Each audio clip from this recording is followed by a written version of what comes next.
oficiálne vítam na vašom stretnutí s otcom Alexandrom.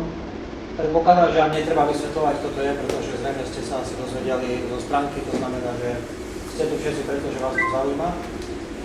Myslím, že je to unikátna možnosť sa opýtať naozaj, by som povedal, tam, kde naozaj je ten zdroj. Bez toho, aby sme hľadali nejaké tie dnešné múrne kadejaké vedľajšie cestičky. Rozdali sme vám papieriky. Nemusíte sa bať, nie je to za to, že bude na konci písomka, čo ste si zapamätali, hej, to je len... by sme boli radi teda, keby ste tam napísali otázky, ktoré máte, alebo teda môžete sa aj priamo pýtať. Nejde v podstate o nejakú takú prednášku na nejakú konkrétnu tému. Skôr ide asi o to, čo vás zaujíma, keby ste sa pýtali. V podstate mali by ste byť v téme, keďže zrejme máte, predpokladáme, už niečo prečítané na našej stránke, alebo na stránke ešte toho Honzu, hej, viete, čo robíme spolu. Pokiaľ, ktorí ste sa už pýtali, vstupné, to je v podstate dobrovoľné, keď by ste teda si mysleli, tam je taká krabička, môžete dať niečo trošku na podporu cestovného, to je všetko. To, čo máte na stole, je zadarmo, môžete takisto si dať kávu. Keby ste si chceli niečo extra kúpiť, tak to už potom treba aj tam pri pulte. Takže týmto vítam medzi nami otca Alexandra a teda začíname. Má už niekto napísané nejaké otázky, alebo sa budete pýtať? Priamo? Sú nejaké otázky? Nie je to? Радослав, давай. Можно здесь на русском? Конечно. У меня вопрос, что про работу Николая Левашова думаете? Ничего не думаю, потому что я с ним не знаком, с Левашовым. Его книг не видел. Единственное, мне приносили распечатку с интернета, что он взял сказ о Ясном Соколе из Вены, провел научные изыскания и построил путь, по которому Настенька передвигалась из одной солнечной системы в другую. То есть, у него там ошибка, потому что он указал Сириус, а наши предки к Сириусу никакого отношения не имели. Otázka bola, o ktorej viete na... Predpokladám, že treba vám prekladať, alebo všetci rozumiete? Si treba niečo povedať. Neviem, či to bude doslovne, ale budem sa snažiť, aby som to zachytil. Otázka bola, čo si myslíte z Alexandrov Levašovovi, zrejme asi poznáte to meno. Otec Alexander, ako ste počuli, ho nepozná, takže osobne nevyjadril sa tak ani onak. Jedna vec je tá, že jedna svoj jeho analýzu rozprávky o povesti o Jasnom Sokolovi, ktorá je v podstate opísanie cesty po našej slnečnej sústave. Akorát urobil tam jeden závažný omyl, totiž do tej puti po tých slnečných systémoch zahrnul aj Sirius, ktorý však je, vieme, ako nám hovorili naši predkovia vo vedách, to patrí do ríše temných síl, hej, teda nie nám.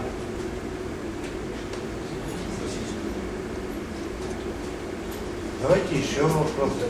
Наши предки иногда с каких? Веды говорят, что первые переселенцы были с земли Ингар, система дождевого солнца. Сейчас это называют Бета-Льва. Otázka bola, že odkiaľ sú naši predkovia, tak je to, na vedách sa píše, že prišli do systému slnka Ingar, ktorá sa dneska nazýva Beta-Leva, podľa našho názvu. А потом остальные это уже Макаш, большая медведица, To Makoš, veľká medvedica, malá medvedica. То есть с этих систем. Поэтому и в народном творчестве очень много связано с Макошью, с Зимун, с медведями, с лосями, с орлами. Preto je aj tak veľa našich národných tradícií ako slovanských zviadaných s veľkou medvedicou, s malou, hej, А еще говорят, что сплия. Но Сплият это позже было, но там небольшое.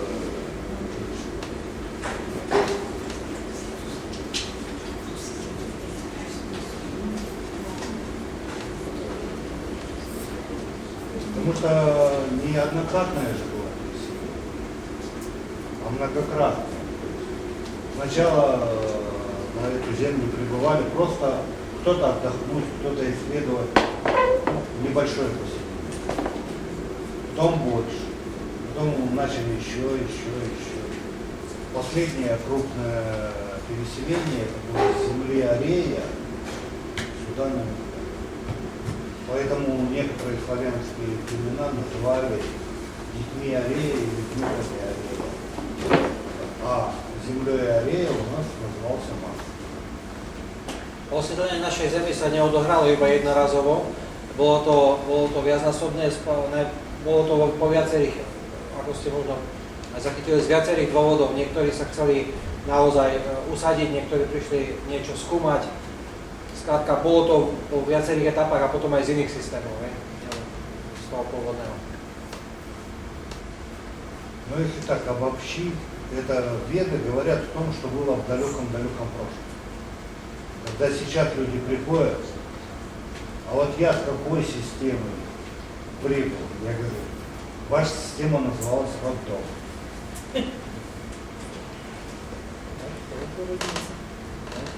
No, že sú aj dneska ľudia, ktorí sa teda snažia zistiť a chodia napríklad za otcom Alexandra a sa pýtajú, a z jakej slnečnej sústavy som prišiel ja. Hej? Tak na to je už len jedna odpoveď, my sme už z porodnice prišli, hej? My sme nie priami, my sme potomkovia. Hej? Я бы хотела спросить, если можно делить сегодняшнее время помощь психически больному человеку. Сегодня можно Otázka je, že ako či sa dneska dá pomôcť psychicky chorým ľuďom. Hej? Как правило, психических болезней очень мало. Очень мало. Psychických chorób je v spoločnosti veľmi málo. Говорят, что их много, потому что психиатры сам выдумывают болезни, которых не существует. Oni hovoria, že Ребенок устал, ему тут же, вот депрессивный психоз. Хотя ребенку надо просто отдохнуть, а его начинают пичкать транквилизаторами и расшатывают нервную систему. Если человеку что-нибудь случится 20 лет, уже потом уже... Ну, вообще, у любой болезни есть своя причина. Как правило, сейчас очень много болезней у детей, ну, начиная, допустим, с годика и кончая 25-30 лет. Это все проявление прививок, которые ставили в роддоме при родах. v skutočnosti tých sa, ako som to zhrnul trošku, tých psychických chorób v samej podstate nie je až tak veľa. Ide o to, že dneska je veľa psychiatrov a samozrejme teda je to v podstate podnikanie. Hej. Často sa stáva, že nejaké dieťa, povedzme, v podstate je unavené, tak samozrejme hneď sa z toho robí nejaká psychóza, nejaké veci, že treba na to lieky.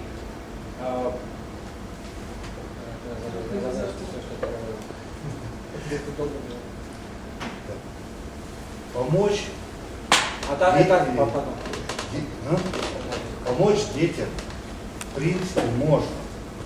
Наши предки делали как? Уводили детей в природу. То есть начиналось все, утром ребенок босиком ходил по земле. И те, кто подводной стихии, и омывались на себя ушат воды. Кто-то обнимал дерево, дерево давало силу. И постепенно ребенок приходил в нору. Teda väčšina tých chorób, ktorá bola, aby som to dokončil z toho predchádzajúceho, pochádza dnes z toho, vlastne z tých očkovaní, ktoré dostávame ešte ako deti, hoci si to neuvedomujeme, a veľa z nich sa prejavuje od 20-30 rokov. Otázka je, že ako vlastne deti by sa mali vychovať. No tak hlavné je byť, aby boli v kontakte s prírodou. To znamená, začína to tým, že aby ráno môžu chodiť bosí po tráve, podľa toho, kto je akého živu. Hej, niekomu je lepšie vo vode, iný zase môže objímať strom. Очень часто использовалось, когда ребенок больной или уже взрослый человек, его купали в росах. Слышали? Napríklad často sa stávalo, že keď bolo choré dieťa alebo aj dospelý človek, tak sa kúpal ako v rose. То есть вплоть до того, что утром человек катается по росе, а потом пил чай черносмородиного листа. Ну, засловно человеку сказать, иди в лес, помогай себе. А почему бы и нет? Он иди сюда. Čiže z rána napríklad sa vykúpal povedzme v tej rose, priebehu dňa potom pil čaj čiernej rybe z letosu. Я в прошлом сталкивался с тем, что многие болезни надуманные. То есть медики проверяют, да, болезнь есть, но болезни как таковой нет. Veľmi často sa stáva, s tým sa už stretávalo, že v podstate treba tak chápať, že veľa chorób je vlastne vymyslených, pretože to je biznis pre lekárov. Nahovoria, že je to taká voľnaká choroba, a v skutočnosti tej choroby nie. Потому что ребенку всегда надо внимание. Dieťa vždy potrebuje pozornosť. Но ребенок замечает, что внимание самое большое родители и все уделяют ему, когда он болеет. No a to treba aj tak chápať, že dieťa vlastne si všimne, že on tú pozornosť má najväčšiu od rodičov vtedy, keď ochorie. Hej. И ребенок начинает выдумывать себе болячки, чтобы ему было внимание. Teda on si niekedy môže aj tak ako keby vymysleť tú chorobu, aby teda bol v Ну а так как он pozornosti. постоянно себя держит в состоянии болезни, болезнь проявляется. No pokiaľ on teda trvalo si aj udržiava tú predstavu nejakej choroby, tak tá choroba sa môže aj prejaviť. Hej. Поэтому детям всегда было много внимания, особенно от старшего поколения. Если мама, папа заняты, деды, бабушки, прадеды, это всегда с детьми. Preto tradične to bolo tak, že pokiaľ väčšinou sú rodičia zaneprázdnení, mama, otec, tak tradične najväčšiu pozornosť venovali deťom starí rodičia. О назначении судьбы человека можно сказать по цифре, по датам, цифре жизни, по датам рождения. Но это как бы общее. Otázka je, či sa dá vopred spoznať osud človeka. Самое основное, это человек получает приобрет именно лечение. Najhlavnejšie človek dostáva pri obrade meno rečenia, Когда ему сообщается два имени. Общинное, keď dostáva dve mena. то есть что он должен сделать в мире. И тайное, то есть его собственное. Čiže občinné Что meno он to je, должен сделать для своего to je občinné meno, to je to, ktoré má urobiť ako vo svete, a potom tajné rodové, to znamená to, čo má robiť, čo je vlastne jeho skutočná úloha, prečo sa narodil. И вот этот обряд еще назвали обряд совершеннолетия. Niekedy sa to nazývalo aj obrad dospelosti. Hej. Поэтому его дети проходили в 12 лет. Deti ho postupovali vo veku 12 rokov. И с 12 лет каждый ребенок нес ответственность за все свои слова, деяния, поступки. Čiže od 12 rokov každé dieťa neslo už zodpovednosť za všetky svoje činy, za všetko, čo robí. А также за благодатную старость своих родителей. Ako aj za dobrú starobu svojich rodičov. Вы делаете? Делаю, но у меня, будем говорить, необходимая утварь, а вся осталась в России, потому что через кучу границ вести не пропустят. Otázka je, či otec Alexander robí tie obrady menorečenia, a vaše pre vysvetlenie, to robí buď najstaršia hlava v rode, alebo pater to môže robiť. Na to sú potrebné, teda áno, robí to, ale na to sú potrebné určitá, dá sa povedať, výbava, a tá nemohla prejsť cez hranice. Ну, постараемся в следующий раз что-нибудь придумать. Takže na budúce, keď príde niečo, vymyslí, aby ste mohli to jesť.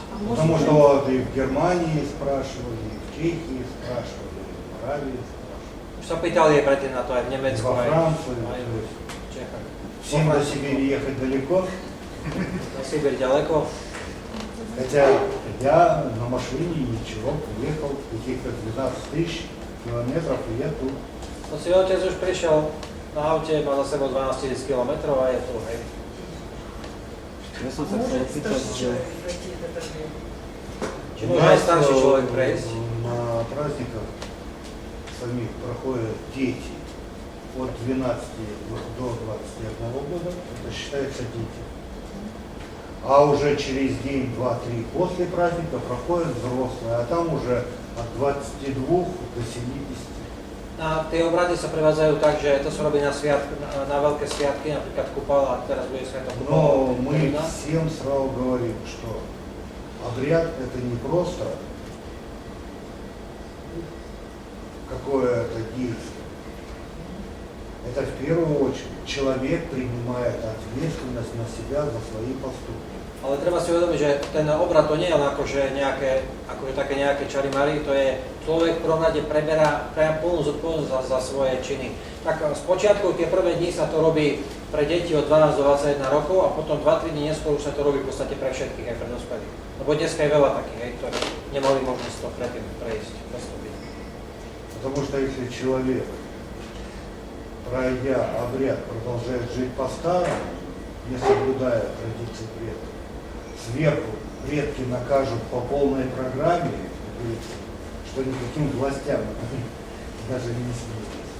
Takže treba to aj tak chápať, že tým pádom sa vlastne naväzuje linka s predkami a pokiaľ človek prejde tento obrad tak, akože aby ho mal, tak potom môže prísť a teda nedodržiava rodové tradície, ktoré by mal, tak môže prísť taký trest, o ktorom sa nejakým našej vláde ani nesnilo. Hej.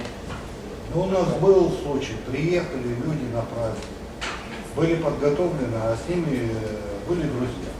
Stalo sa napríklad, захотели пройти обряд. že prišli nejakí ľudia na obrad imenného rečenia a s nimi prišli nejakí kamaráti, ktorí si rozhodli sa, že tak aj my chceme prejsť obrad. Их предупредили, что это ответственно, что это не шутка. Boli upozornení, že to nie je sranda. понимаем. Прошли обряд. Povedali, že v poriadku, postupili Приехали obrad. домой, продолжали жить по-старому, и тут начали. И бизнес рушится, и дома не то, и что-то не получается, все плохо, и настроение, и здоровье портится. Побежали в христианскую церковь, батюшка покрестил. Батюшка покрестил, все наладилось. Потому что ответственность теперь за них несет Иисус. Ten prípad, A продолжают жить по-старому. ten prípad skončil tak, že títo ľudia teda si slúbili, áno, budeme držať rodové tradície, vrátili sa domov a začali žiť po starom. A zrazu začali prichádzať udalosti. Podnikanie sa začalo rútiť, rodinné vzťahy, všetko začalo zle vychádzať. A keď už videli, že to teda naozaj naberá veľmi zlé rozmery, tak rýchlo utekali do kresťanskej cirkvi, dali sa pokrstiť a zrazu sa všetko napravilo, pretože tým sa vlastne preberá ten subjekt preberá zodpovednosť, hej. Človek nemá zodpovednosť za seba, ale dáva to na koho si iného. Stáva sa tam vlastne otrokom, hej. Takže zdanlivo to je akože v poriadku. Поэтому иногда просто удивляешься, сколько на Иисуса грехов потом решили.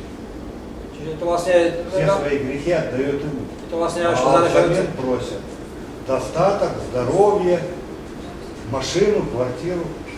Čiže všetko vlastne, koľko všetko sa na Ježiša ako navešia, koľko je všetkých hriechov a čo za to pýtajú, hej? A dostatok, a byt chceme, a auto chceme a tak ďalej. Будто у Иисуса там автомобильный завод, монетный двор, домостроительный Ježiš комбинат. ako keby mal automobilku, tlačil peniaze a staval domy a podobne.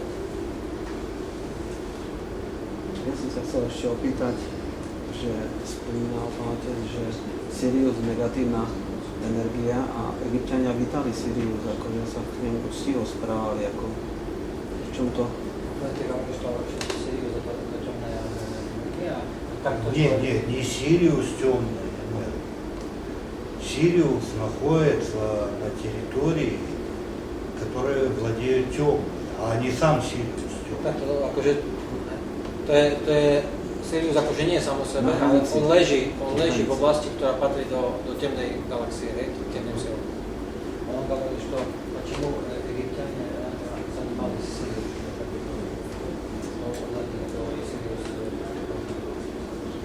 Ну, потому что им жрецы навязали. Раньше был культ множеств богов, а потом они культ Сириуса им навязали, Азириса. Takto, to Sirius alebo Osiris, lebo oni čítajú náspäť po spiatku, hej, to tam bol prvé štyri dynastie boli biele, hej. Potom tam prešlo k prechodu na tento temný kult a vtedy tí Žréci svojím spôsobom akoby nanútili, ako predstavili to na Syriu. религию, то есть вместо... Vytvorili náboženstvo miesto viery. Нет, там очень много. Ich bolo viacej, nebol to tak. Еще вопрос. Александр, а разница между родной верой, старой верой и ингуизмом есть какая-то?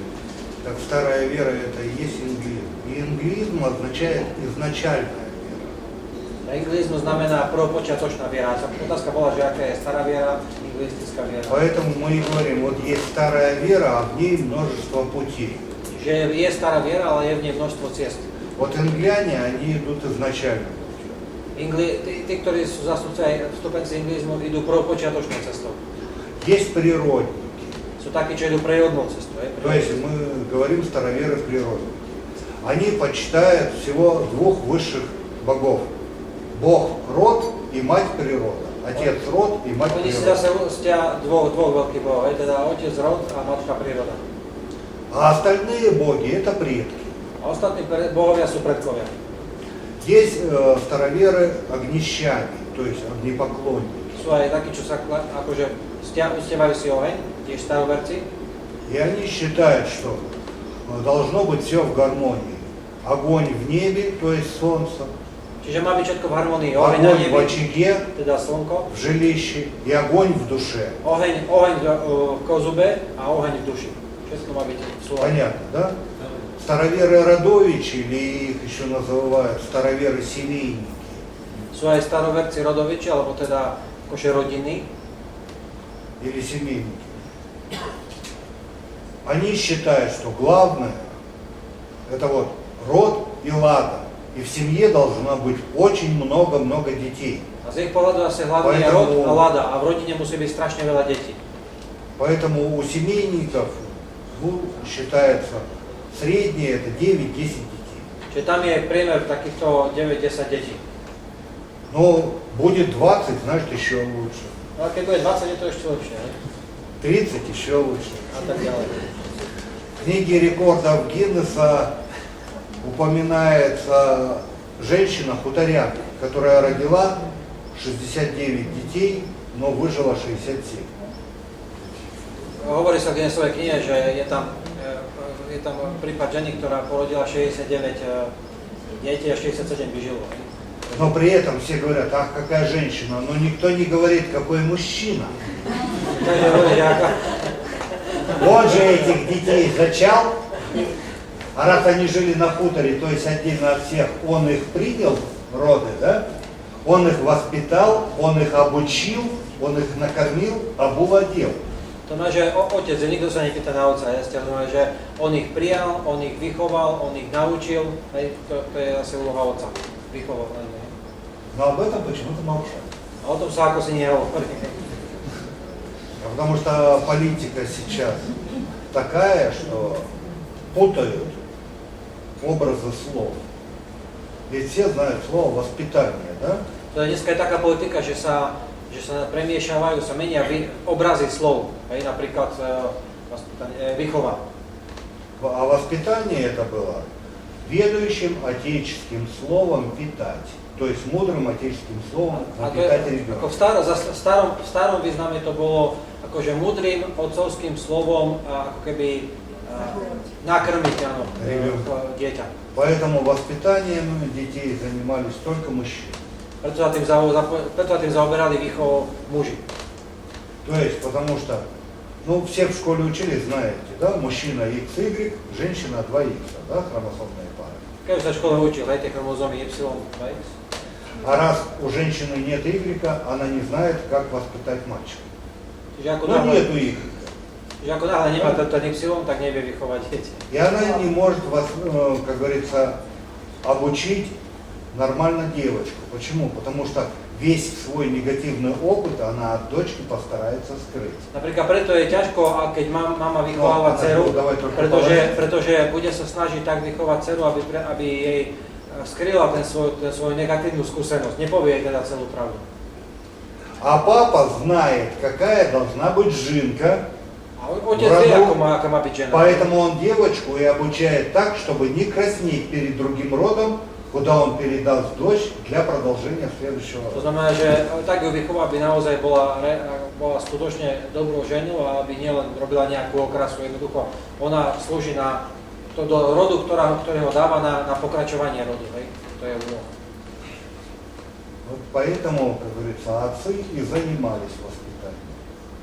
Takže И otcovia не только детей, vychovávali. но и внуков, и правнуков. Aj vnúkov vychovali, aj pravnúkov. A aký, Да, наверное, сами помните свое детство. Девочки, кому бежали секреты рассказывать? Папе. Čiže možno si pamätáte, dievčatá, komu utekajú hovoriť nejaké svoje tajomstvá otcovi? Почему? Потому что отец никому не расскажет. Pretože otec nikomu nepovie. А мать может рассказать подруге. A mama povie kamarátke. Hej? som sa chcel ešte opýtať názor na Погромче. Nahlas. Ježiši. Sa tajdy. Anastaziu. Anastaziu, áno. Anastázia. Об Анастасии. То есть, как я понял, вы читали книжки Megre. Мегре, да? Čítali ste Megre knihy? Так вот, по тайге таких Анастасий полно, Takže v tajge je которых takých Anastázií veľa. воспитывали деды. Vychovávali ich dedovia. Я вот когда езжу, мне спрашивают постоянно, вы видели Анастасию? Я говорю, да, видел. У меня дочку зовут Анастасия, Чергини, не видел. A keď chodí sa opýtať, vy ste videli Anastáziu? Ona aj videl som, moja dcera je Anastázia. Этих девушек полно. А сам Мегре в Ростове женщина написала книжку по стопам Анастасии. И Мегре подал на нее в суд. Но она прочитала книжку и начала жить вот по тем условиям, которые описаны. Napríklad jedna žena napísala knihu po stopách Anastázie, pretože si prečítala jeho knihy a on ju dal na súd. И выиграл суд, потому что он сказал, это его литературный персонаж. A súd vyhral, pretože dokázal, povedal, však to je predsa môj ako literárny výtvor. Moja literárna postava.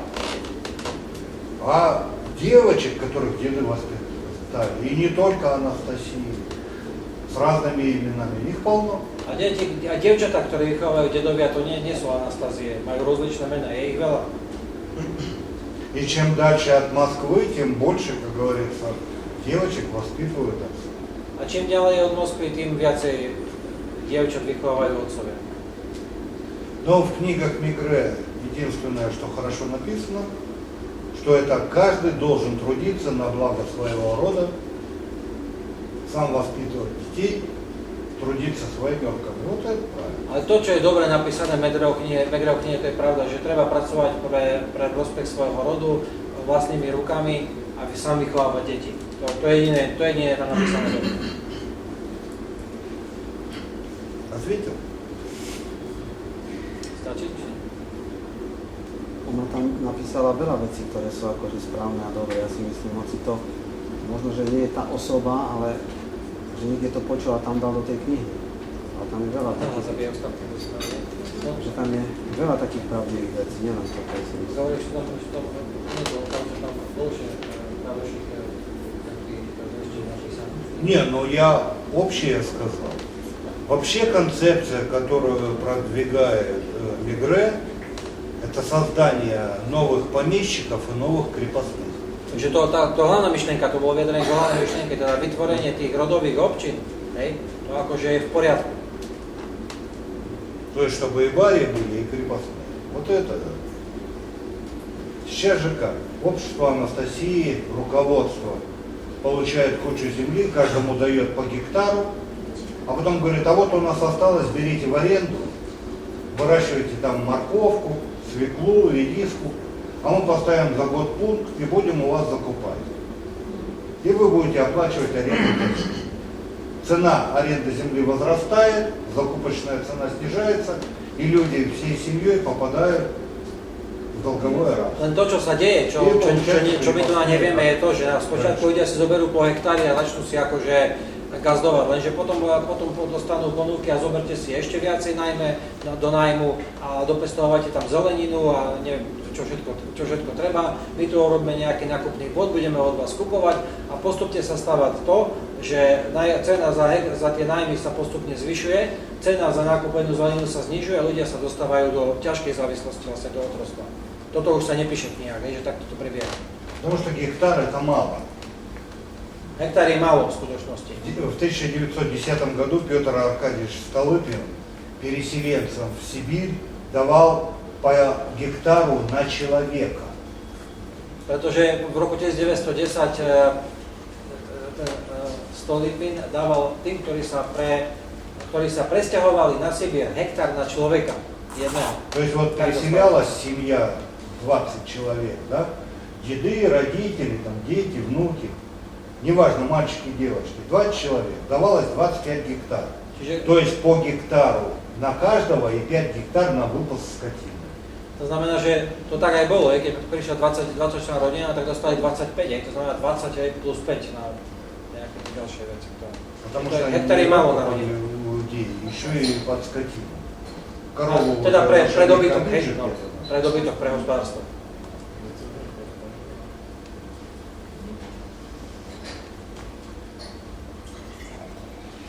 Nikto nepíše ďalšie otázky? Ešte tam sa hovorí, že pre dobytok, ale Anastázia v podstate dobytok nepotrebovala, ona jedla viacej takú ako vegetariánsku stravu. Dobre, že to v Anastázii nepíše sa pro skotinu, vegetariánku. Но вы поймите, написать про вегетарианство можно.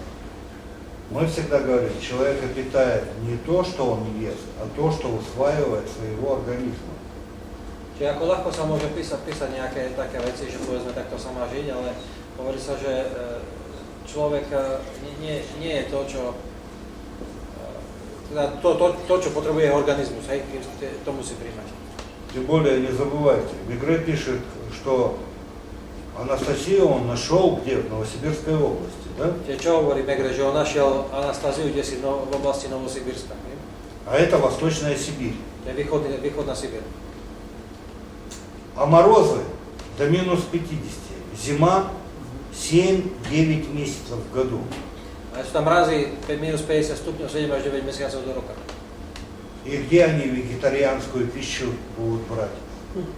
Čiže kde budú zbierať vegetariánsku stravu? У нас говорят, Jeden z pohľadov, hej? без шмата сала в тайгу не шагу. Ja pri slove to vám nepreložím. Без слонины в тайге не ходит. No tak ako. Потому что змер, как мало получится. Každá situácia má nejaký svoj pohľad. No, keď je niekde 7 až 10 mesiacov, minus 52 stupňov, tak je to určite niečo iné, ako čítať u nás, hej, o Anastázii v knihe. Там даже если сохранять фрукты, да, как в морозы все померзнет. Teda to ani aj na zeleninu, hej, alebo vôbec. Ako, Можно спросить? čo minus 50, hej? Беловодье сибирское, где находится? Говорят, что это Южный Алтай и Нет, гора нет, Белуха. нет, нет, нет. Думайте, есть такая Иртыш, да? Иртыш это сокращение. Ири тишайший. Ири означает белая вода. Povedete, že čo je to Bielovodie, hej, tak je rieka Irtiš, ktorá je skrátka То есть все по Iri, Иртышу, Tichý Iri, hej, Iri Tiša. начиная с Ирийских гор, Biela voda je Iri, А где Ирийский? Ирийские, то есть Эти- откуда Иртыш начинается на территории Китая, и до Студенного океана, это все было Беловодье. teda odkiaľ pramení rieka Irtiš, v horách až po Tichý oceán, to všetko bolo, sa nazývalo Bielovodie. Северный Гадор. Severný, pardon. Severné. To som povedal. То есть, а потом уже, будем говорить, когда по календарю нашей эры, да, уже шло деление, вот начиная от Обской дуги до Урала. Это Абдора была, и граница шла по Тоболу, по реке.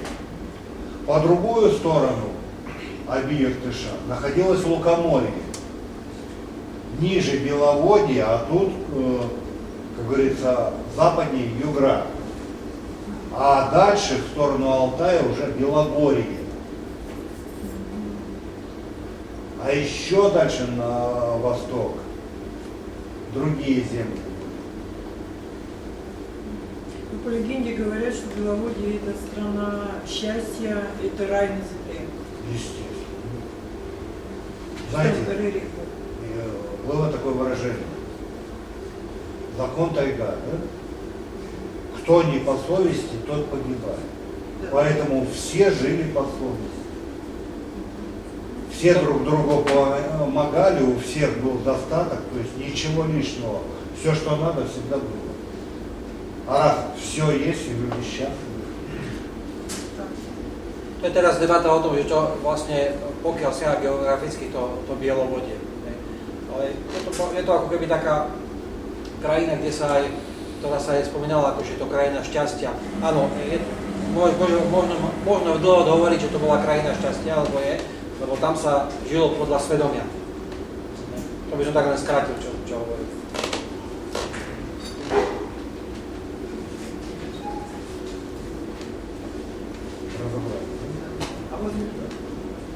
Еще в древности, то есть на той земле жили племена, которые ушли из этого мира в другой, дальше переселялись.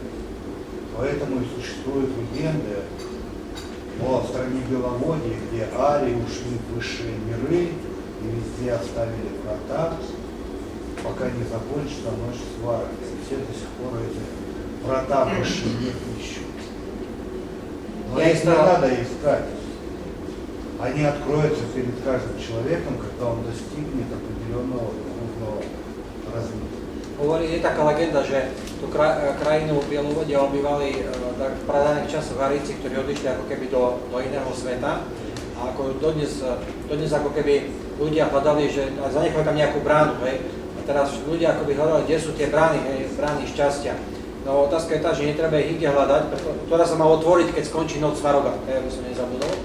A že vlastne netreba hľadať, pretože človek, keď dosiahne tú úroveň, ktorá je potrebná, tak tá brána sa otvorí pred každým.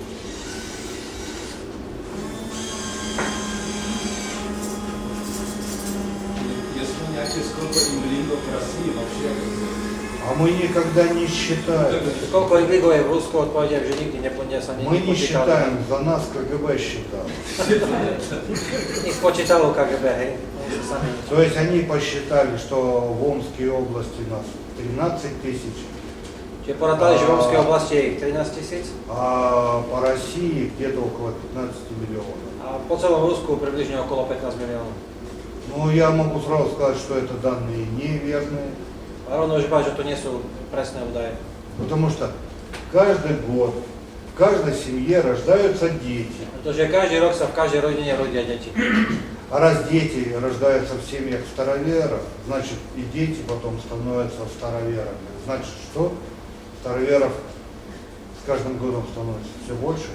A v takých staroverských rodinách sa rodia deti, ako len sa rodia deti, tieto deti sú čo? Zase sú staroverci, čiže počet starovercov sa každý rok zvyšuje. Даже я сейчас приеду, у меня еще прибавление будет. Takže aj on, keď sa vráti, tiež bude mať už prirastok И rodiny. сноха родит, и дочка родит, и Невеста, племяшка дцера, родит. правнучка. Поздравляем. То есть, ну это, как говорится, поздравляйте сына на будет. Я-то просто как дед дополняюсь. Внуков все больше и больше. Vnúkov je stále viac a viac. А в вашем роду додерживают законы римлян? Естественно, а куда же? Ну ведь это вот, Ну, потому что все Skajte, помешаны. či sa v rode dodržovajú zákony Rita, odpovede. Да вы поймите, bez nich что nedá sa bez nich existovať. люди не осознают одного. Вот, допустим, женщина, я в Моравии рассказал, женщина вышла замуж, да? Муж погиб в автокатастрофе. Что ей, всю жизнь жить одной? Она встречает человека, который любит ее, она любит его. И взаимная любовь стирает образ первого мужчины и прописывает образ любящего To мужчины. neznamená, že И она уже рожает детей от него. to neznamená, že keď sa napríklad žena raz Ведь vydá a muže, все учения мира говорят одну и ту же фразу. Самая высшая сила во Вселенной – это любовь. že to žena, keď napríklad zomre jej manžel pri autonehode, alebo takto, to neznamená, že musí ostať už celý život sama, hej. Povedzme ovdovie, niekoho stretne, ale hovorí sa, že vo vesmíre najsilnejšia sila je láska. To znamená, že keď stretne človeka, ktorí sa zamilujú, ale musí byť obojstranná láska, tá dokáže zase zotrieť tento obraz predchádzajúceho muža a môže, ale je tam naozaj potrebná silná a vzájomná láska. Čiže to nie je ako, že raz umre hotovo, hej? Že nie, to jednoducho, to treba chápať, hej? Že tie zákony. Jednoducho dá sa ten obraz predchádzajúceho muža, sa môže nový muž láskou prepísať. Ну вот, в словацком, я вот слушаю, когда Володя говорит, постоянно слово «ласка». В русском языке, в белорусском есть ласка, это доброе отношение. А любовь – это как старый перевод образа «люди богов ведают». То есть, когда Божью силу чувствуют. Вот тогда это все My už ten výraz nemáme možnosti. Можно приласкать человека, по-доброму относиться, но не любить. To znamená, my už nemáme výraz ľubov, ako je to jedno zo starých slov, ktoré je skrátka ľudí bogov viedajú. Hej? Čiže láska, my pod láskou už máme všetko, hej? Ale ľubov, to je skrátka aj skutočné poznanie Boha. My nemáme už taký výraz. А слово «любость»? Ľubosť, možno. Ale máme slovo ľúbosť, to berie. Ale to už v takom ponímaní nie je, hej. Je to pravda, ale nie je to už v takom, To význam. to už nie je taký význam, hej. То есть, вот заметьте, раньше был единый язык, да? Skôr, predtým bol iba jeden jazyk, hej. А потом взяли и поделили из одного же языка эти слова этому роду, эти слова этому. И получилось, что люди говорят на одном языке, а народ разделили на части. To čo urobili? Hej, zobrali niektoré slova, ako keby ich vytlačili jednému národu, potom druhému, potom tretiemu a my lebo to bolo ako keby nárečia, hej. A my ako keby my stále používame ten istý jazyk, ale už sme v podstate podelení. A kto zobral tie? Kto to robil? Skázal kto? Кто? Ну, вдумайтесь, кто принес принцип «разделяй власть». Treba sa zamyslieť, kto priniesol princíp rozdiela a podrob si. Rozdiel a pán, alebo podrob si. А у нас наоборот, не разделяй, а собирай. A u nás nie rozštaniť, ale spájať. Ne? Slovanský princíp je naopak. Да когда они еще будут воду мутить? Да они будут мутить всегда. Дело в том, что будете вы на это обращать внимание или нет. Otázka je, že dokedy to tak budú robiť. A oni to budú robiť stále, hej. Otázka je hlavná, či my budeme alebo nebudeme tomu venovať pozornosť. To je náš problém. Tomu rozčleňovaniu, hej. То есть я общаюсь здесь с словами. То есть услышал такую фразу. Штефан, да? Фразу. В Словакии никто не говорит слово «еврей». В Словакии говорят «жид». Но слово «жид» означало «живущий исключительно деньгами». Žid je zo skratky žijúci výlučne peniazmi. То есть тот, кого интересуют только деньги. Ten, koho zaujímajú len peniaze. Но нас-то не деньги интересуют. No my sa nezaujímajú, Нас nielen peniaze интересуют zaujímajú. добрые отношения между людьми. Нас интересуют наши дети, Máme dobré наши vzťahy, люди, земля našich предков. ľudia, zem našich predkov. А деньги это что? Деньги это бумага, которую сначала использовали как замена, эквивалент товара, а они превратили деньги в товар. Peniaze to bol v počiatku papier, ktorým sa ako keby odovzdával nejaký obraz tovaru a dneska to zmenili na tovar. Это все равно, что представьте, вы приходите, берете у соседа телегу, да? Он говорит, телегу дам, но вернешь 100%. То есть 2 телеги. А что, телега может сама себя воспроизвести? Ako keď dneska napríklad niečo siete požičia u susedovi a povie, dobre, ale vrátite mi to 2-krát toľko, hej. No ako čo, sama sa okotilo, alebo čo, hej. Ten принцип, ako rozumiete, hej, že chce... Поэтому мы не должны обращать внимание на то, что они говорят и то, что они делают. Мы должны жить своей жизнью. Teda pre nás nie je dôležité pozerať sa na, ako nejako sledovať to, čo oni hovoria. My musíme žiť svoj život. Oni si vždy budú presadzovať svoje. Зависимо от этого. Они нам так намутили такую жизнь. Так а не слушайте их. Не слушайте, живите по совести. У вас же есть своя голова. От того, что они там что-то придумают, если вы борщ не сварите, кто детей накормит? Логично? Они не придут к вам, не сварят, они придут готовый борщ вас съедят. On sa to zdá, akože, čo by sme bez toho dneska mohli, proste peniaze, ale v podstate darmo, že nehovoria čokoľvek, oni deti naše nekrmia, hej? Oni si každý, podľa svedomia. Takže chcel by som sa spýtať, čo tvorí, alebo kto je v tajnej vláde sveta? Už o tom sme hovorili. Konkrétne. Kto v tajnom praviteľstve? А там разные люди. Tam sú rôzne. Там и разные люди, и даже не люди. Aj nie ľudia. Но они никому не показывают. Они, чтобы прикрыть себя, показывают портреты. Čiže preto, aby sa seba skryli tí, ktorí nie sú ľudia, ukazujú portréty. Hej? То есть как бы кто виноват в людских несчастьях. Čiže keď sa niečo stane, to vlastne kto je vinný za ľudské nešťastie. Hej? Ну и заметьте, поставленные резиденты, сокращенно президенты. Sú. Ну, резидент это кого заслали. Vlastne skrátka prezident ako Поставленный postavený rezident. резидент, сокращенно президент. Čo sa skracuje ako prezident, je to asi skrátka slova. Ведь раньше же не было никаких президентов по словам. My sme ako Slovania nemali prezidentov, hej? Раньше был кто?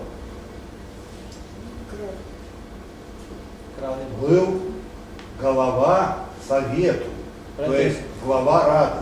Preto sme mali hlavu rady, hej? То есть рода собирались, старейшины родов выбирали кого? Старшего рода, главу. Veď vybrala sa hlava rodov И он как бы от имени земли, державы, мог с другими державами общаться. a on v mene zeme, v mene državy, to je zriadenie národov, mohol aj komunikovať s inými državami. Если он не справлялся, совет опять рано собирался и переизбирали. Pokiaľ to nezvládal, rada sa opäť stretla, vymenili ho. А сейчас вот президенту власти, попробуйте вы его оттуда снять. A dneska prezident nás Он môžeme ho 4 vymeniť. года там или 5 лет будет держаться за это кресло, и его можно выкинуть только с кресла. On sa tam bude toho kresla držať a môže dá sa vyhodiť len z kresla. Ťažko. Поэтому играют они в свои политические игры, пусть играют. Хорошо, если бы это нас Hrajú svoje politické А hry, нас nech si это hrajú. как бы и не касается. Они же для себя цветут. Oni to aj tak pre seba hrajú. То есть, а мы должны думать о своих детях, о своих родах. A my musíme mysleť o svojich deťoch, o svojich rodoch. To je, tým sa my máme Простой zaoberať. пример. Jednoduchý príklad. Власти позакрывали в России множество детских домов. И в помещениях детских домов находятся банки, всевозможные финансовые структуры, там фирмы. А были детские сады. Preto boli Те детские сады, которые остались, napríklad príklad z Ruska, boli povedzme detské domy, boli škôlky, ktoré pozatvárali a otvorili tam nejaké banky, otvorili firmy, zastúpenia a podobne. Hej. а Ostalo в ich оставшихся детских садах ценник поднялся. a v tých, ktoré ostali, sa ceny zdvihli. То есть и люди делают как? Вот дома мама сидит с 3 детьми, соседка приводит к ней на дом ребенка и уходит на работу. Она лучше соседки уплатит 1000 в месяц, чем платить 20-30 тысяч в месяц за сайт. Čiže čo sa začalo diať? To znamená, že napríklad je doma matka, ktorá má 3 deti, no príde suseda, dá jej tiež svoje deti a radšej zaplatí tej susede 1000 ako v škôlke 20-30 tisíc. Mesačne. И другие также к ней ведут. А И и многодетная мамаша дома, все дети накормлены, умыты, чисты. No a tak sa za to mama, ktorá má Где svoje vlastné deti, 3, там и všetky 5, deti там и 10. postará, И nakrmí. получается домашний детский сад. A je to vlastne domáca škôlka. Получается и на детей денежка есть, то, что соседи скидываются. И им еще достаток в семью дополнительно. To znamená, že je dostatok aj na deti, aj je o nich dobre postarané. И главное, родители знают, что детей никто никакой отравой не накормит, никаких вредных прививок им не поставит. A každý vie, že takáto matka deťom určite nedá nejaké jedovaté látky a rozličnú takú stravu, čo nevieme, čo dostávajú v škole. Pokiaľ to nenakúpi v Tesku. Plaká na to nekúpiť v Tesku. No? To je šutka bola. A keď bolo spomínané, že neľudia, teda kto konkrétne, čo to znamená ten pojem? Neľudí, čo je to Sú tajné vlády. Нелюдей разных полно, начиная от рептилий, končia всевозможными энергосущностями. Čiže neľudí je veľa, počínajúc rozličnými druhmi, ako je plazov, po rôzne energobytosti. Ну, как, вот, допустим, в Библии или Веды, или другие древние предания говорят, бес вселился. Ako sa v Biblii alebo vo Vedách hovorí, že vstúpil bez sa udomacnil. То есть вот, подселение черной сущности в человека. Da je to vlastne keby vstúpenie, neviem teraz lepšie slovo, čiernej bytosti do človeka. Tá zásadná zmena kedy príde? Očakáva sa kedy? Jaká zásadná zmena? Zásadná zmena, teda odstránenie vlády temných síl. Вопрос, как тогда придет на поменение, это значит убрать власти темных, чтобы такая... Но ночь сварога закончится, и закончится время правления тьмы. Но темные же просто так власть не отдают. Поэтому будет плавный, постепенный переход. А темные сами себя уничтожат. А наша задача не мешать им, а наблюдать со стороны, как они друг дружку уничтожают.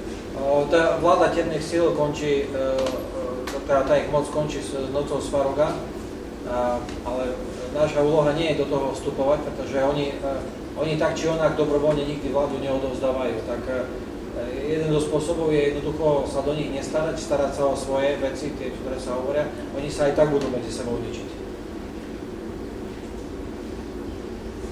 12 год? 2012 год закончился 5 с лишним тысяч лет назад. Otázka je na 2012. Pre nás sa rok 2012 skončil pred 5000 rokmi. Сейчас уже 7519. Máme teraz 7519, aj podľa najmladšieho letopísania. Letopočtu. Chcem sa spýtať, keď sme hovorili o tých bytostiach všelijakých, často je pojem aniel, to sme už každý s tým teraz narába, aby nám vysvetlil ten pojem. Что такое существо ангел? Ангелы – это падшие легии. Sú padnutí legovia. То есть ангелы – это тех, которых в древних преданиях говорят, тех, кого скинули с небес. No ale to sú tie, ktorí sú Это z и nebies. есть ангелы. Ангел, tam je gel, leg naopak. Áno. Поэтому есть понятие ангел смерти, да? Preto je aniel smrti, Ангел, приносящий болезнь. aniel То есть не все choroby. ангелы хорошие. Rozumiem. A potom, jak sa na to pozerať, lebo veľa teraz, aj my sa stretávame s anielmi, každý hovorí o anieloch a tak. No aniel, Ako sa na to pozerať? как смотреть на ангелов? My vieme, že sú aj dobrí, aj zlí. Есть леги хранить, Tak? да? Legovia Есть sú ангелы bytosti наблюдать. bieleho astralu. Anieli sú bytosti temného astralu. A až celkom. А а ангел наблюдает за вашим поведением, чтобы чуть что не No, on je ako keby taký свернули temný с aniel пути. strážny, hej. Máme legov bielých a máme tých, ktorí jednoducho do tomu zlenú. Čiže nemôžeme ani tak oslovať, že aniela strážneho svojho, alebo jak je to zvykom, hej? Lebo to je ten problém, že sme navyknutí od malička. Máme takú polemiku. Že jak? Это понятно, но это подмена понятий. To je výmena zmyslu, hej, podstaty toho, to je umyselne tak robené. Но если вам с детства вы говорили, делайте вот так, и вы попадете в пекло, Ja mu už od detstva hovorili, že robte toto, alebo pôjdete do pekla, hej. вы бы стали так поступать? Нет, вам рекламку. Попадете на 7-е небо. Там птички поют, там делать ничего не надо. Хотя небо означает, что там нет Бога, а небеса, где нет беса. Čiže to je zase to ponímanie, anieli sú tam, kde je nebo, hej, on sa hovorí, že je do 7. neba. Ale nebo to je jednoducho tam, kde nie je Boha, hej. A nebesa, hej, tam, kde nie je besa, hej, to sú staré ľudia ešte. То есть, когда я еще учился в духовном училище в Славянском, мы задали преподавателю, отцу Владимиру, вопрос. А как узнать, какая религия, куда она ведет после жизни? Он говорит, сходите и пообщайтесь со священнослужителем. Вот в каких подробностях он посмертный мир описывает, вот туда люди и попадают. Napríklad ešte počas štúdií na duchovnom inštitúte sa pýtali, a ja som ho spýtal, že prednášajúceho, že ako vlastne zistíme, kde aké náboženstvo vedia. A on im poradil, že jednoducho chodte, keď chcete vedieť a porozprávajte sa s tými kňazmi v našom ponímaní, ktorí vedú tú danú skupinu ľudia. To, čo on vám hovorí, ako to vyzerá, čo to bude, tam vlastne aj tí ľudia pôjdu po smrti. И мы пошли вот к христианскому батюшке A oni pošli ku kresťanskému otcovi, hej. и спросили его, расскажи вот о посмертном мире. Povedz nám Он o говорит, posmrtnom рай svete. там хорошо. Povedal, no tam je dobré. Там праведники отдыхают рядом с Богом. Вечно тепло, беззаботно, все Бога хвалят. O nich sa netreba starať, I či sa всё. ležia, hej, oddychujú. Я говорю, и что там, все бездельники? А он говорит, а вот за эти слова попадешь в ад, и начинает перечислять, где, на каком круге ада, какой черт у какой сковородки, каким котлом заведует, все в мельчайших подробностях. A potom on sa ho pýtal, teda čo, akože tam všetkým, tak teraz neviem také slovo, že tam sa nikomu nechce robiť, tam nikto nerobí. On povedal, aha, za to ty pôjdeš teraz do pekla a začal opisovať kruhy pekla a do jakých kotlov, kde bude ako, skrátka opísal odrazu celé peklo, hej, že... Tak То есть непонятно, какому миру служит, какой подробно описали. Čiže akému vlastne svetu slúži? No ten, ktorý podrobne opísal. A ja čo No, mám také mnohé, kresťanské, naверное, väčšinou na hrubo. A peklo detailne. Многие, наверное, видели чешский фильм 68 года «Молот ведьм». Možno, že ste videli, bol taký československý film 68. Kladivo na čarodejnice. Вот, «Молот ведьм» была такая книга, написанная, по-моему, в 1320 году Bola kniha монахами. niekde v 1320 napísaná mníchmi. И в этом, как они называли, научном религиозном труде идет перечисление всех чертей, всех бесов, всех демонов, кто каким куском ада заведует и чем он там занимается. A Во tá всех kniha z toho подробностях. 14. storočia, ktorú napísali tí mnísi, keď si ju pozriete, tak tam je detailne popísané vlastne, že to rozdelenie tých temných bytostí, kto ako časťou pekla vládne všetko. Skrátka detailne opísané, čo kde kto vládne v tom temnom svete. Спрашивается, откуда такая информация? No, že odkiaľ majú takú informáciu? То есть кому служат, от того и получили Takže подробно. komu slúžia, odtiaľ majú podrobné informácie. Ведь о рае же дословно подробной информации нигде нет. Keď sa tak pozrieme, tak o raji ako takom nikde doslovne podrobné informácie nie sú. Но при этом, как говорится, призывая в рай, направляя в ад, они придумали хорошую рекламную кампанию. Čiže tým, že pozývajúc do raja, nasmerovávajú do pekla, vlastne majú vynikajúcu reklamnú kampaň.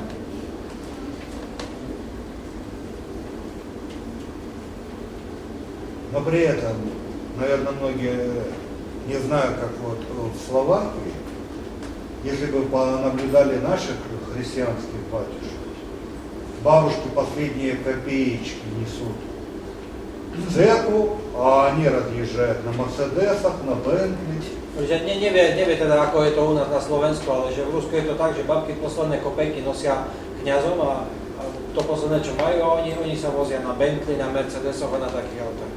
И при этом они же постоянно постятся и от своего поста пухнут. A trvalo sa postia, akurát, že od toho postu čoraz viacej puchnú, naberajú. С голода пухнут. Ну, они сами себе выбрали путь, это их личное. No ale tú cestu si vybrali sami, to je ich osobná vec. А наша задача заботиться о том, чтобы наши дети, наши внуки передали своим детям и внукам ту мудрость, которую оставили нам наши деды, наши предки. A naša úloha je to, aby naši deti, naši vnúci odovzdali tú múdrosť svojim deťom a vnúkom, ktorú sme my dostali od našich predkov. Поэтому самое главное для мам что? Čo je najhlavnejšie pre mami preto. Не бить детей по рукам. Nebyť deti po rukách. Знаете как? Мама тесто месит, и ребенок лезет. Мама, уйди, не мешай. Mama robí cesto, príde А ребенок хочет научиться так же, как ale и dieťa мама. príde a chce sa tiež naučiť, ako mama robí. Мама стирать, и ребенку надо мыльную Mama воду в berie, руки aj dieťa to chce, hej. Mama. Тоже пускай помогает. Treba pustiť, nech pomáha, hej. Nech sa Папа пилить, строгать, ребенку тоже надо. Пусть помогает. teda dovoliť deťom nech Научиться, nech sa зато učia, nech дети pomáhajú. будут вам помощниками. A budú vám pomocníci. Не обузой, а помощниками. Netreba ich karať, hej, treba im, bude to pomocník. Ведь каждый ребенок мечтает стать кем? Čo chce každé dieťa, čím sa chce stať? Взрослым. Поэтому он от Достоверно. взрослых и пытается перенять все, что видит. Takže chce vlastne preberať to od dospelých, čo vidí, hej. Všetko, čo vidí. Еще Chcem sa opýtať, ako otvoriť rodovú pamäť, alebo ako sa dostať k rodovej Kada pamäti. vidí novú pamäť. А родовая память у вас открывается каждую ночь, когда вы спите. Rodová pamäť sa otvára každú noc pri spánku. Поэтому раньше на окнах были ставни, а внутри еще и тканные занавеси. Preto v minulosti boli na oknách okenice a dnuka ešte hrubé tkané závesy. Чтобы утром человек проснулся и помнил, что он видел во сне. Aby keď človek ráno vstane, si zapamätal, čo videl vo sne. Потому что солнечный свет стирает из памяти то, что вы Keďže видели во slnečné сне. svetlo to vymazáva z pamäti. Pri dopade. Поэтому многие даже записывают, так, во сне надо узнать то-то, то-то, то-то, записку под подушку и ложится с мыслью, надо узнать у предков это. Просыпается, тут же карандаш, листочек и записал ответы. Čiže to na niektoré robia, večer si zapíšu pod stolom predkov toto, dajú si to pod vankuš, ráno vstanú, samozrejme ešte v takom prostredí a napíše si odpoveď, hej, predtým než otvoril. А потом окна открывает, все, забыл, посмотрел, ага, прочитал. Zabudol, ale už si môže prečítať. Hej. To znamená, že ak vo sne zažijeme nejakú situáciu a máme pocit, že už sme tam boli, alebo už sme to videli, to je vlastne to sprostredkované z tej pamäti rodu. Говорит, что если что-то с нами случается ночью, когда сон, если это значит, что мы получили информацию из рода. Нет, сны разные. Есть сны, когда вы получаете информацию от предков своего рода. Sny sú rôzne, hej, sú aj také, ktoré naozaj dostávate Есть informáciu od predkov z roda. сны предвестники, Sú или predpovedajúce как sny, их называют, вещие сны. Как veštecké. правило, это с понедельника на вторник, с четверга на пятницу, первая полная неделя каждого месяца. А есть сны, говоря современным языком, переработки информации. A sú sny, ktoré dnešným jazykom povedané akože prepracovávajú informácie. hej.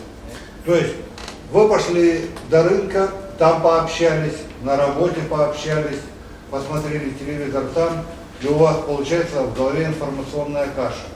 Čiže to ako И napríklad, ночью во сне мозг по полочкам всю информацию раскладывает. Это туда, это туда. to znamená, že napríklad cez deň ideme do obchodu, ideme do roboty, ideme kde si a pozeráme televízor a teda vytvorí sa nejaká informačná ako keby taká kaša, teda mozog to v noci spracováva a triedi. Ale jak ste hovorili, tá spodielka na to, Ну, да, это же А? вот сейчас полная латышня Ktorý je dní. в месяце. Ну, первое, с понедельника на вторник, с четверга на пятницу. Z ponedelka na útorok, zo štvrtka na piatok, Первая полная неделя каждого месяca. prvé plného týždňa každého mesiaca. to je jaká? Ну как, ну вот, когда Naše. да и в эту также. Čo znači plné? Полная неделя, вот Что допустим, 10 дней. Á, čiže да, вот месяц заканчивается, допустим, во вторник, да? týždeň, hej? Месяц один во вторник закончился, 31 число, да? А среда первая. Так вот, с понедельника будет полная неделя. To znamená, že ak То есть napríklad, не с первого числа она будет, там, а с 4. napríklad keď 31. povedzme útorok, hej, a streda je 1., takže to nie je ten týždeň, ale až prvý celý týždeň, hej? Когда полная Nasledujúci. неделя. Plné. Vtedy môžeme dostávať také informácie. Áno, vtedy, tak dajte informácie. Да. Vtedy sa, no. Teda tie všetky informácie, ale tie Informácie o predkoch. Ja sa spýtam, Это вещественные. To sú veštecké sny, áno. Это касаемо самого человека. chcem sa spýtať, keď sa mi sníva môj mŕtvý otec, to stretnutie je reálne v tom sne. Когда vlastne встречает своего мертвого отца, это реально. А почему же нет? Áno, A prečo nie? Вы поймите, что если у кого-то кто-то из родственников умер, это не значит, что они перестали существовать. To znamená, že teraz si uvedomiť, že ak niekto, ktokoľvek z rodiny zomrel, to neznamená, že prestal existovať. Ну вот смотри, ты был маленький, ходил в школку, да? Čiže keď si bol malý, chodil si do školky, hej? В школке тебя все дети видели, так? Ты вырос и пошел в школу. Тебя в школке нет. Ну разве ты перестал существовать? To znamená, že keď človek И chodí do školy, если, идя домой, ты со школы, а кто-то со школки, вы встретились, он же не удивляется, ой, ты умер, тебя не может быть. čiže ten prípad je tak, napríklad, každý, keď bol malý, chodil do školky, mal nejakých tam svojich spolužiakov, hej? A jedného dňa sme odišli zo školky a začali sme chodiť do školy. A to neznamená, že sme prestali existovať, jednoducho už nie sme v školke. Čiže sa môžeme aj, a potom je tam samozrejme škola, vysoká škola a podobne, hej, v živote. A keď niekoho stretneme, to je ako obraz, ako keby života, už v tom dospelom veku, tak neznamená, že keď ho stretneme, že už je mŕtvy a nejakého, že to musí byť vždy nejaký ako príznak, hej. Čiže tá pointa vlastne je v tých ďalších svetoch zachovaná. Понятно? Можем еще спросить. В Ведах написано, что наш мир пограничный. Мы живем, собственно говоря, на границе. Мы Между сейчас явой и переходим границу. переходом. То есть, вот есть рубеж между, как ниже контролирует мир тьмы, здесь мир света. И наша рука в Солнечной системе сейчас выходит, как раз он на рубеже между светом и тьмой. Поэтому и говорят, заканчивается ночь Сварака, когда рука вместе с Солнечной системой был в мире тьмы. И сейчас мы выходим. Otázka bola o pohraničí, hej, tak my sme, časť ramena galaxie, v ktorom sa my nachádzame, práve v tomto období vychádza cez hranicu, ktorá nazývame Svarožia hranica, a teda zo sveta tmy sa vraciame do sveta svetla, teda vychádzame, to je vlastne ten rok, hej, tých zmien. Nastupuje deň Svarožia. Солнце в рукаве галактики, а рукав как раз вот пересек, она же вращается галактика. Наша галактика в форме свастики. И вот солнышко, где рукав, солнце в самом рукаве вращается. И еще и вместе с рукавом, вот сейчас она выходит из зоны влияния тьмы. Tá naša galaxia má tvár svastiky, ktoré samozrejme, ten pohyb je tam ako slnečné sústavy, ako Zeme, Slnka, všetkého, aj celá tá, toto je aj celé rameno. No a vlastne toto celé teraz prechádza, hej, do bývalého sveta. Ну, как бы ученые об этом никому ничего не говорят. No vedci o tom samozrejme nikomu nič nehovoria. То есть, когда вот в школе учились, были учебники астрономии. Niekedy, keď sme sa učili v škole, boli učebnice astronómie. Было две картинки. Наша галактика, вид сверху, вид сбоку и крестиком помечено, где находится наша Možno Солнце. si pamätáte také obrázky z tej učebnice, že aha, tu je naša galaxia, pohľad z hora, pohľad z dola, krížik a tu sa nachádza naša slnečná sústava. Спрашивается, кто фотографировал из какой системы? No otázka je teda, kto to fotil a z akej slnečnej sústavy? Автора фотографии. Телескоп Хаббл. Хаббл. Нашу галактику со стороны. Хаббл это 500 километров от Земли всего лишь.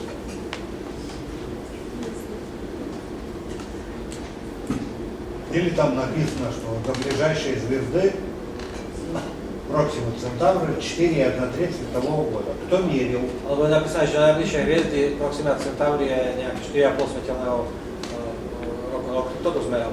Naozaj nic. Какой линейкой? Говорят, Чем? вот по спектру. Podľa spektra Определили hovoria. изменение спектра, вот сколько он идет от звезды до Земли, и вычислили такое расстояние.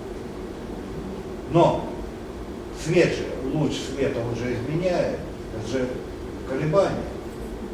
Раньше дома у всех стояли не плазмы, а обычные телевизоры. И там была отклоняющая система. И легкое напряжение, что отклоняло луч влево-вправо, и он нам рисовал картинку на экране телевизора.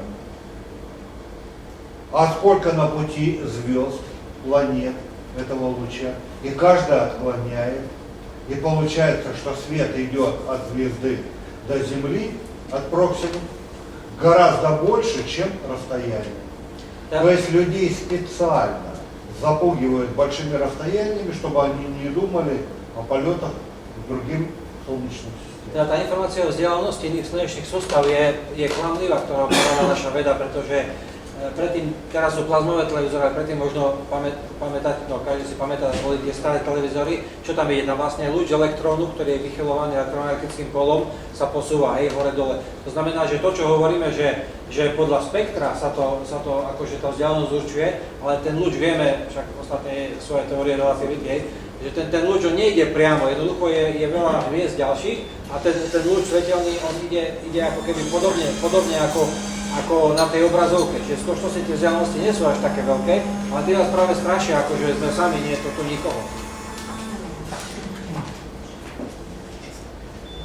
Ale je to taká nedokonalá veda, že to nevie ináč zistiť, že to... Oni vedia, to oni nepotrebujú, sme to my vedeli, hej. To ako v vláde, hej, sú sami dobrí ľudia, hej. А не вижу, на самом Кто-то, деле там летит. кто-то oni vedia. Не знаю. Не знаю.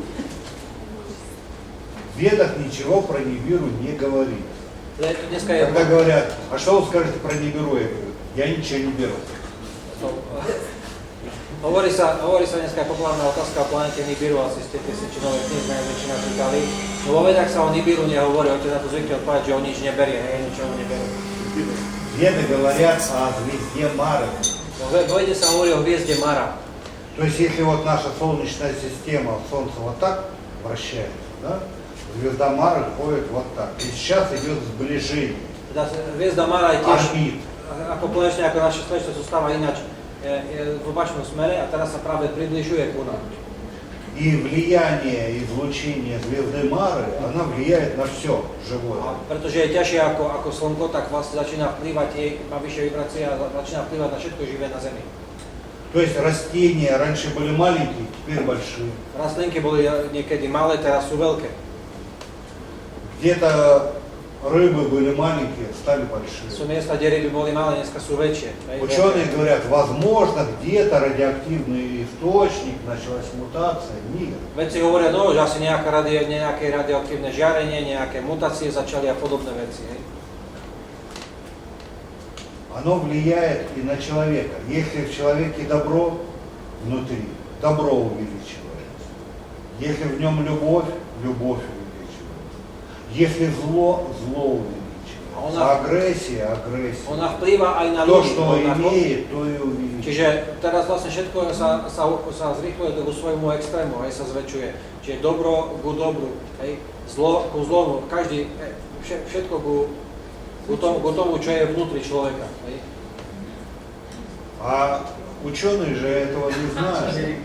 No, veci to Поэтому они nevedia, hej. начинают придумывать всевозможные экологические катастрофы, Začínajú vymýšľať všelijaké ekologické katastrofy a ну, podobné типа veci. глобального потепления, Globálne oteplenie, hej. но излучение звезды Мары, оно и на Солнце влияет. Ale toto, В tá hviezda Mara результате vplýva чего aj na Slnko. Солнце начинает ярче светить. Čiže aj Slnko začína silnejšie svietiť. И заметьте, у нас говорят, что вот глобальное потепление, потому что выхлопы автомобилей, да? Озоновый слой маленький, потому что фреон в холодильниках выпускает. Čiže sa teraz hovorí, hej, že prečo je globálne oteplenie, že sú freóny z chladničiek a podobne, to je oficiálna verzia. Но температура на Венере поднялась с 400 до 600 градусов. Ale teplota na Venuši sa zvýšila zo 400 na 600 stupňov. Это что, наши холодильники или машины повлияли? Čiže čo tam, asi naše auta, výfukové plyny, alebo možno naše chladničky na to vplyvali, hej? Полярные шапки на Марсе начали таять. Polárne čiapky na Marse sa začali roztápať. Это тоже наши выхлопные газы повлияли. To tiež naše výfukové plyny zo Zeme. На спутниках Юпитера моря начинают оттаивать. Na mesiacoch Jupitera začínajú sa roztápať moria. А на Титане, спутник Сатурна, вулканы и гейзеры. Это тоже Na выхлопы Titáne, наших na автомобилей. mesiaci Saturna už vulkán aj gejzíry sa začínajú objavovať, hej? To sa nedá, to nie je náš vplyv našich výfukových plynov. Ну, видать, холодильники и автомобили. Ну тогда, значит, и на нас оно тоже действует. Конечно, на всех действует. A tá hlavná zmena je práve kvôli tomu, Вот na что в všetkých aj u nás. человеке внутри преобладает, то и увеличивает. A to, čo v človeku vnútri prevláda, to sa aj zväčšuje. Если в ком забота о других, у него забота о других увеличивается. Keď niekto je starostlivý voči iným ľuďom, začína sa zväčšovať tá starostlivosť voči iným ľuďom. hej? Поэтому не стоит удивляться, если ваши престарелые родители, да, придут и начнут, а давай я тебе и это помогу, это помогу, это помогу. Preto sa netreba diviť, keď teraz rodičia, hoci sú starí ľudia, začínajú viacej sa snažiť pomáhať a toto a tamto a ento. Hej? To je súčasťou toho. Женщина, это уже взрослая, мама, сядь, отдохни, нет, я помогу. А просто влияние Мары, вот, она всю жизнь помогала, и сейчас усилилось желание помочь. Tak napríklad mami, hej, už dospelým dcerám a chcem pomáhať a to jednoducho celý život bola naučená pomáhať, tak to jednoducho to sa teraz začína prejavovať. Тогда И получается, еще вот расскажу, ведь старые люди, как говорят, пока я что-то роблю, я живу. Пока я кому-то нужна, я живу. To čo hovoria starí ľudia, pokiaľ niečo robím, pokiaľ som niekomu potrebná, to vtedy žijem. Ведь сейчас как бы людей приучили к тому, что вот женщина 55, мужчина 60 лет, средний возраст. Teraz ako keby ľudia už doteraz ako by nás naučili, no čo, žena má 55, muž keď má 60, no to už taký vek, hej. А 19 век славяне в среднем жили 120, 150, 180 V лет. 19. storočí Slovania žili 160, 180, 190 rokov. Ešte v 19. storočí. То есть от кого зависит, сколько мы будем жить? От кого зависит? Меньше слушать их. Ako dlho budeme žiť? Hej? Od nás, nebudeme počúvať cudzie programovanie. Hej? Не зря же говорят, что в мире есть 3 вида лжи. Hovorí sa, že vo vesmíre sú 3 druhy lží. Ложь, наглая ложь и статистика. Tá tretia je štatistika, hej? Ale ešte ak by ste... Čo si myslí otec Alexander, v posledných 2 rokoch sú tu rôzne vírusy, či to nie je vplyv tých svetových vlád? To je ešte posledný vírus. Так они же их и разрабатывают, эти вирусы в лабораториях. Sú pripravované v laboratóriách tie vírusy. Ведь просто задумайтесь, август-сентябрь каждого года Každého roku говорят, детям надо поставить прививку от гриппа. В этом году будет грипп штамм такой-то. Všimte, každý rok, alebo september, hovoria, deti treba naočkovať, lebo bude chrípka a taká, hej. Спрашивается, откуда они в августе знают, какой штамм гриппа появится в декабре? Ako teda oni vedia v auguste, že čo sa, aký druh chrípky sa v decembri objaví? Просто они сами его выпускают, а потом фармацевтическая компания выпускает вакцину от этого штампа гриппа. Teda oni vypustia ten vírus a farmaceutické spoločnosti vypustia na to И vakcínu. на этом зарабатывают деньги. Ale vy ste sa chceli niečo opýtať, nie? Ako je to s tým vnímaním našho trojdimenzionálneho priestoru? Je to len realita našej toho nízkeho evolučného stupňa, alebo vôbec?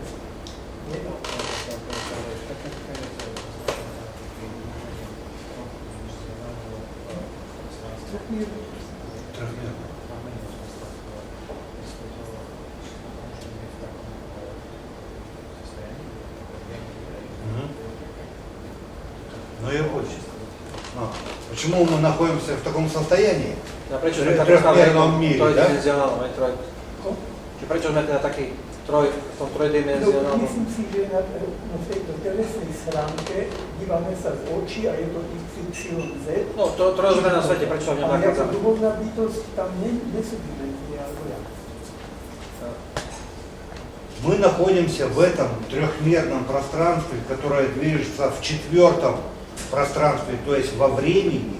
No, my sa nachádzame v trojrozmernom svete, ktorý sa pohybuje v štvrtom priestore, ktoré sa Для того, чтобы čas, hej. научиться созидать. Aby sme sa naučili ako budovať, hej.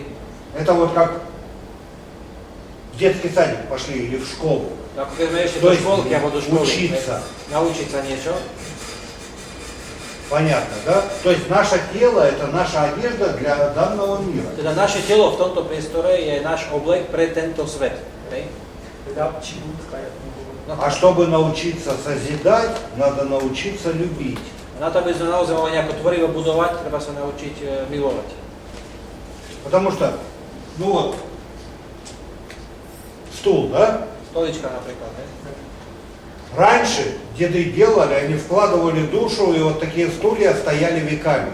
Predtým, keď ešte za starých čas, keď ďalší dedovia robili také stoličky, vkladali do nich dušu a oni vydržali storočia. А сейчас на них написано гарантия 12 месяцев. Teraz je napísané záruka 12 mesiacov alebo 25. А почему? А потому что сделаны без души. No sú vyrobené bez duše. hej. Поэтому, когда мы учимся созидать, а созидать мы учились с измальства. То есть с самого детства. Вспомните себя маленьким. Дома городушки городили. Покрывало, стулья, нитки, веревки. Да? Каждый делал.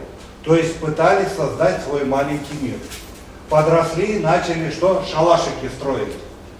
Правильно? Čiže to tvorivé budovanie vlastne od detstva robíme, hej, každý si najprv buduje ako keby, no to nejak ináč, možno najprv nejaké tá piesočko čosi, ale je to stále nejaké tvorivé budovanie, hej, že v každom veku je na inej úrovni. Потом пошли в школу, получили определенные знания и уже представляли себе необитаемый остров, либо полянку в лесу, где уже поставлены хоромы, и там близкие, родные друзья. No sme išli do školy, už sme si predstavovali napríklad, neviem, že niekde polána v lese alebo na ostrove, To je- si postavíme čo, ako pre seba, čo nám treba pre našich známych, blízkych, priateľov, hej. А потом что? Каждый создает семью, появляются дети, то есть продолжение рода. Это новый шаг в развитии. A ďalší krok je potom, ako už človek si vytvorí rodinu, objavia sa deti, je to už nový krok vo vývoji, hej, budovateľstva. У католиков в старом предании была такая фраза. Каждый человек создает свой собственный рай и свой собственный ад. Katolíci ako ešte v starom ponímaní mali také ako keby frázu používali, že každý si vytvára sám svoj vlastný raj a svoje vlastné peklo. Поэтому сейчас любой физик вам может сказать, что Вселенная расширяется. A A dneska vám každý fyzik povie, že vesmír sa rozširuje. Hej? А за счет чего она расширяет? Ako na základe čoho sa rozširuje, hej? Čo to А spôsobuje? потому что каждый из вас с детства творит свой собственный мир. Pretože každý z nás od detstva si vytvára svoj vlastný vesmír, hej? Svoj vlastný svet. То есть мысль имеет свойство материализоваться в пространстве. Mysel má jednoducho vlastnosť, že sa môže materializovať v priestore. И, как говорят, не только наши веды, а и древние католические предания, человек после смерти попадает в чистилище. А чистилище – это тот мир, который он сам с детства создавал. Teda ako hovoria to nie naše vedy, ale aj katolické staré podania, že človek po smrti sa dostáva do očistca. No a očistec to je ten svet, ktorý sme v mysli od detstva si vytvárali. А раз каждый создает свою собственную солнечную систему со своими законами, вот Вселенная и расширяется. A raz každý z nás si vytvorí svoj vlastný slnečnú sústavu so svojimi zákonmi, tak preto sa rozširuje vesmír. Поэтому веды и говорили, что богам бездельники не нужны, которые их там будут нахваливать, подхалимничать. Preto aj vo vedách sa hovorí, že Bohom takí, ktorí nerobia, lenivci, nie sú potrební len za to, že ich budú chváliť a sa im kláňať. Богам нужны помощники созидатели. Bohovia potrebujú pomocníkov v tvorivom budovaní, которые впоследствии, развивая свои миры, которые вы начали с детства создавать, ktorí následne вы сами vyvíjajú svoje становитесь vesmíry, богами, творцами своих собственных миров. ktoré sme od detstva začali budovať a pokračujeme v nich s Bohmi našich vlastných. А кто-то не в одиночку, а с кем-то мир строит. Поэтому и веды говорят, что у какого-то мира есть богиня, сотворившая мир, у какого-то бога, у какого-то мира есть бог, сотворивший, а есть где бог и богиня вместе сотворили мир единый. Но дети вместе росли, создавали единый какой-то мир, улучшали, преображали его, потом они выросли, поженились, дети пошли, а они все продолжали свой мир строить. И у такого мира, как говорится, и бог, и богиня есть. Čiže to nie je rovnaké, to bola to, aké sú predstavy od detstva, hej. Niekde sa vytvára vesmír, kde je hlavný boh, tvorca, niekde je bohyňa, ktorá tvorí, niekde je aj boh, aj bohyňa. To je vlastne pokračovanie od detstva, toho budovania. U každého svoje. Но при этом каждый человек, который создает свой мир, он же его создает каким? Добрым. Každý, ktorý si vytvára svoj vesmír, aký ho vytvára, no vytvára ho dobrý, hej? Потому что в мыслях человек старается не привносить в свой внутренний мир, собственно, мир зла. Čiže, pretože v myšlienkach sa nikto sa nesnaží do svojho vlastného vnútorného sveta vnášať zlo. Ну а в ком зло живет, вот я говорил, есть такие, в ком зло аж кипит, у него и мир такой же. Teda, kto má vnútri zlo, kto má prebytok, ktorom и он сам попадет туда. On vytvára aj taký svet zlý, no a sám sa aj do toho dostane. A tie vedy, čo spomína, to sú vedy indické, alebo to sú... Také vedy, že sú indické. Не, я про наши веды. To sú naše vedy, slovansko-arijské vedy, to sú staršie ako indické. То есть наши предки в древности принесли в Индию веды 3 книги. Но они одну книгу поделили на 2 части, и поэтому получилось 4 книги. V starých časoch naši predkovia doniesli do Indie 3 knihy ved, ale oni si jednu knihu rozdelili na 2 časti, takže majú 4 knihy. То есть понятно. Да? Первая книга это была «Мудрость миросияния», сокращенно Ригведа. Prvá je Rigveda, to je múdrosť sveta žiary. И кроме того, они адаптировали веды для восприятия народов, которые жили на территории Древней Индии. То есть для негроидов, дравидов и народов. Tie vedy im tak podali, aby boli schopní pochopiť obyvateľstvo, aj bolo, ktoré tam žilo. To znamená, to sú tí dravidi, hej, to ako negroidné obyvateľstvo. Teda boli ešte aj prepracované do spôsobu, aby oni mohli pochopiť.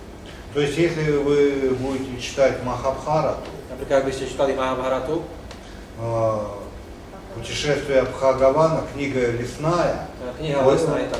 Путешествие Бхагавана, или как мы говорим, Бога Вана. В главе 110 там написано, что 7 белых риши V hlave 110 to Bhagavad Gita, myslím sa to volá, tam v tej hlave sa принесли 7 bielých веды в mudrcov Индию, priniesli с do Indie, севера, из-за гор пришли. priniesli do... И они описывают, там находится созвездие Свати, то есть свастики, там Тару укрепил великий предок. A tých 7 bielých mudrcov, ktorí priniesli cez Himalaje zo severa to poznanie, tam zároveň sa aj píše napríklad o súhvezdiach, ktoré sú na severe, ktoré ani nevidno z Indie. Teraz konkrétne súhvezdie Svati, hej, svastiky. А Тара, она как раз четко на север, город Тара, река A Тара. Tara je na sever, v podstate na Sibíri je aj rieka, aj mesto, hej, dodnes. A o Tare sa hovorí napríklad v tom texte indickom, hej, v tej hlave 110 zvyčaj. Я смотрю, я некоторых уже утомил, да, устали. Niektorí sú možno ste aj unavení už možno, nie? И что, небольшой перерывчик? Dáme si krátku prestávku? А то, смотрю, графины пустые, хоть кофе попить. No dáme si krátku prestávku, dobre? Pár minút.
Thank you.